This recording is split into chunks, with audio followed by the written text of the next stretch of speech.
ચેખલા ગામનો યુવાન ખીમાણા ગામે આવી પહોંચતા ખીમાણા ગામે કાવડ યાત્રાનું ભવ્ય સમય સાથે કરાયું સ્વાગત। નમસ્કાર દર્શક મિત્રો, એલટીવી ગુજરાતમાં આપનું સ્વાગત છે। હું છું અસ્મી વસૈયા।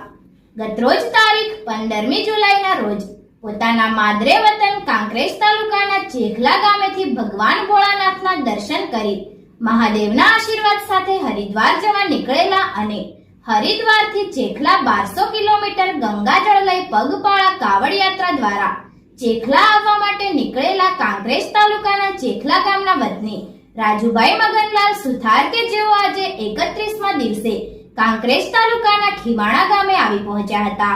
ગૌ માતાની હત્યા અટકાવવા અને ગૌ માતાને રાષ્ટ્રીય પ્રાણી જાહેર કરવાની નેમ સાથે તેમજ પોતાના ગામ સહિત કાંકરેજ તાલુકા અને બનાસકાંઠા જિલ્લાની પ્રજાના કલ્યાણના ઉમદા આશય સાથે કાવડ યાત્રા યોજી પોતાના વતન ચેખલા ગામે પવિત્ર શ્રાવણ માસમાં શિવજીને ગંગાજળનો અભિષેક કરવાની ટેક સાથે નીકળેલા રાજુભાઈ સુથાર આજે કાંકરેજ તાલુકાના ખીમાણા ગામે કાવડ યાત્રા સાથે આવી પહોંચ્યા હતા, જ્યાં ખીમાણા હાઈવે 4 રસ્તા પર ખીમાણા તેમજ ચેખલા ગ્રામજનો દ્વારા કાવડ યાત્રાનું વાજતે ગાજતે ભવ્ય સમય સાથે સ્વાગત કરવામાં આવ્યું હતું।